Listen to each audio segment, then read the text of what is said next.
मैं ले जाऊंगा आपको। तो भगवान ने कहा अच्छा ठीक है, अगर ले जा सकते हो तो मुझे उठा कर ले जाओ। तो रावण को अभिमान आ गया। रावण ने कहा मैं आपको नहीं, पूरा कैलाश उठा कर ले जाऊंगा मैं लंका, वहीं रखूंगा जाकर के। ये चाइना में नहीं रहेगा, ये लंका में, श्रीलंका में रखा जाएगा, मैं रख के आऊंगा, वहीं रखूंगा। उसने नीचे हाथ लगाए, कैलाश को उठा दिया। अब पार्वती जी को क्रोध आया, शंकर जी की तरफ देखा, बोले आप एकदम मेरी बात सुनो कि नहीं, मैं कह रही हूं अभी कभी इसको दंड दो, कुछ करो।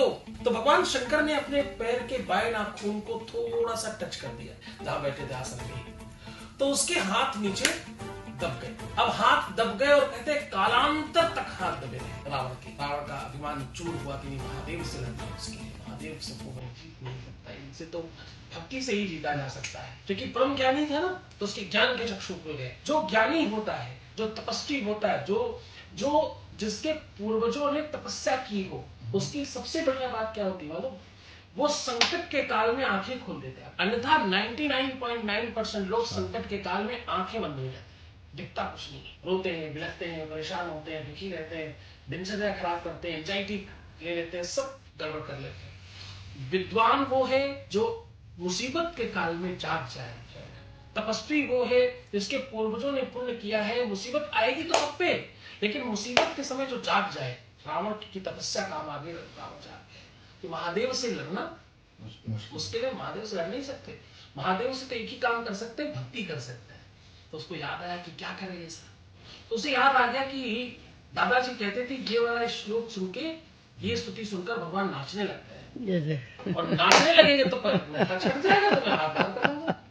तो उसने शुरू किया, रोते रोते ही, पैर हाथ नीचे दबे हैं, रो रहा है, और रोते रोते उसने शुरू किया, इसलिए भुजंग का प्रयास शब्द है, इसमें रोने की हुंकार है। अगर इस तांडव को उसी हुंकार के साथ, उसी रोने की स्वर के साथ गाया जाए तो भगवान और ज्यादा प्रसन्न हो गए। तो उसी तरह से रावण ने गाया, जटाटवीरस्वल प्रवाह पावि स्थले गले बलम बेलम बेताम भुजंग तुंग मालिकाम डम डम। और बीच बीच में वो हुक मारकर इसलिए वो ताली बजती इसमें, इसलिए स्वर होने लगे, आसपास के पशु पक्षी चीखने लग गए। रावण की हुंकार सुनकर रावण गरज रहा है, हल्का फुल्का कोई व्यक्ति थोड़ी है, तो कोई ताली बजा नहीं रहा है, वो स्वर बज रहे अपने आप, सब आपस में लड़ रहे हैं, आपस में सारी कंदराएं, सारे पर्वत पहाड़ और वृक्ष हिलने लग गए, उससे स्वर निकलने लग गया रावण की हुंकार से। और बीच बीच में इसी काल से वो लास्ट में कहता है, पूजावसान समय दशवक्त्र गीतम।